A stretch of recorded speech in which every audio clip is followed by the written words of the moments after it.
अच्छे लोगों के साथ हमेशा बुरा क्यों होता है? गीता में श्री कृष्ण ने दिया है अर्जुन को इसका जवाब। अच्छे लोगों के साथ हमेशा बुरा क्यों होता है?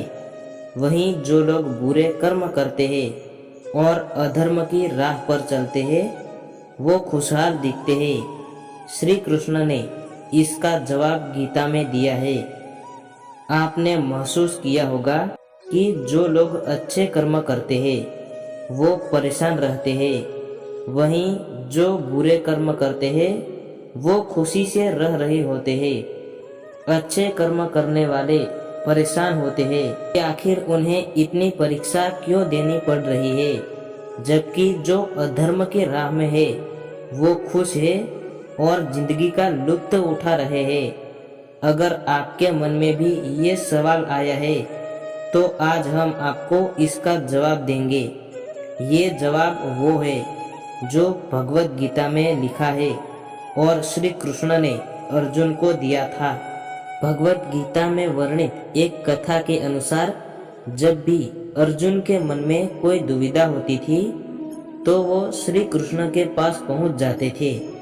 एक बार की बात है, अर्जुन भगवान श्री कृष्ण के समीप आकर कहा कि वो दुविधा में है और इसका जवाब वो श्री कृष्ण से चाहते हैं। श्री कृष्ण ने पूछा कि क्या सवाल है? अर्जुन ने कहा, मुझे ये जानना है कि अच्छे लोगों के साथ हमेशा बुरा ही क्यों होता है, वहीं बुरे लोग खुशहाल दिखते हैं।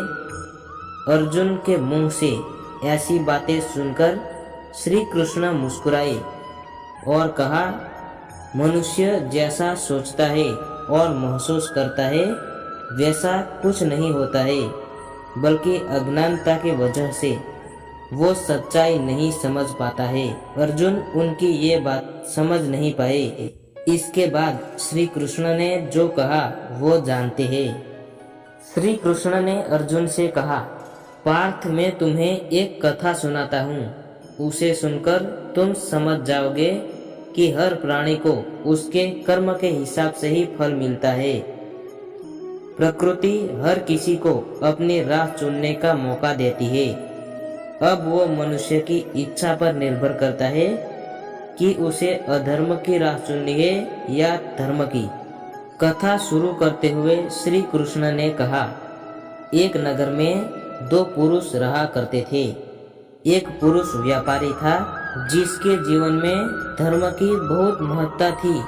वो पूजा पाठ में यकीन रखता था।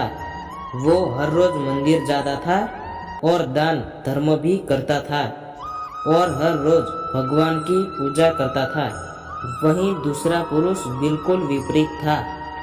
वो हर रोज मंदिर तो जाता था लेकिन पूजा करने नहीं, बल्कि मंदिर के बाहर से जूते चप्पल चुराने। उसे दान और धर्म से कोई लेना देना नहीं था। समय बीतता गया और एक दिन बहुत जोर की बारिश हो रही थी। इस वजह से मंदिर में पुजारी के अलावा कोई नहीं था। ये बात जब दूसरे पुरुष को पता चली तो उसने कहा कि ये सही मौका है मंदिर का धन चुराने का। पंडित से नजर बचाकर उसने मंदिर का सारा धन चुरा लिया। उसी समय धर्म कर्म में विश्वास रखने वाला व्यक्ति भी मंदिर पहुंचा। दुर्भाग्य से मंदिर के पुजारी ने उसे ही चोर समझ लिया और चिल्लाने लगे। वहां लोग एकत्र हो गए और उसे बहुत मारा।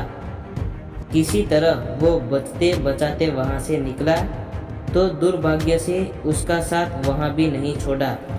मंदिर के बाहर वो एक गाड़ी से टकरा गया और घायल हो गया। फिर वो व्यापारी लंगड़ाते हुए घर जाने लगा तो रास्ते में उसकी मुलाकात उस पुरुष से हुई जिसने मंदिर से धन चुराया था।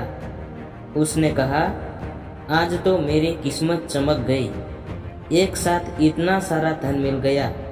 ये सब देखकर उसे बहुत बुरा लगा और उसने अपने घर से भगवान की सारी तस्वीरें निकाल दी। कुछ सालों बाद दोनों पुरुषों की मृत्यु हो गई। मरने के बाद जब दोनों यमराज की सभा में पहुंचे तो भले पुरुष ने दूसरे व्यक्ति को देखा तो उसे बहुत गुस्सा आया। उसने क्रोधित होकर यमराज से पूछ ही लिया, मैं तो हमेशा अच्छे कर्म करता था, दान में विश्वास रखता था, उसके बदले जीवन भर मुझे अपमान और दर्द ही मिला, और इस व्यक्ति को नोटों से भरी पोटली, आखिर ऐसा भेदभाव क्यों? इस पर यमराज ने कहा, पुत्र तुम गलत समझ रहे हो। जिस दिन तुम्हारी गाड़ी से टक्कर हुई थी वो दिन तुम्हारे जीवन का आखिरी दिन था, परंतु तुम्हारे अच्छे कर्मों की वजह से तुम्हारी मौत सिर्फ एक छोटी सी चोट में बदल गई। तुम इस दुष्ट व्यक्ति के बारे में जानना चाहते हो। दरअसल इसके भाग्य में राजयोग था, मगर इसके कुकर्मों और अधर्म की वजह से वो सिर्फ एक छोटी सी धन की पोटली में बदल गया। कथा सुनाने के बाद श्री कृष्ण अर्जुन से कहते हैं, पार्थ क्या अब तुम्हें तुम्हारे सवाल का जवाब मिल गया? ऐसा सोचना कि भगवान तुम्हारे कर्मों को नजरअंदाज कर रहे हैं, ये बिल्कुल भी सत्य नहीं है। भगवान हमें कब, क्या, किस रूप में दे रहा है मनुष्य को समझ में नहीं आता है, मगर आप अच्छे कर्म करते रहे तो भगवान की कृपा हमेशा बनी रहती है। इसलिए अपने अच्छे कर्मों को बदलना नहीं चाहिए, क्योंकि उसका फल हमें इसी जीवन में मिलता है। इसलिए मनुष्य का फर्ज है कि वो हमेशा अच्छे कर्म करते रहे, क्योंकि श्री कृष्ण ने गीता में भी बताया है कि किसी के द्वारा किया गया कर्म बेकार नहीं जाता है, चाहे वो अच्छा हो या बुरा।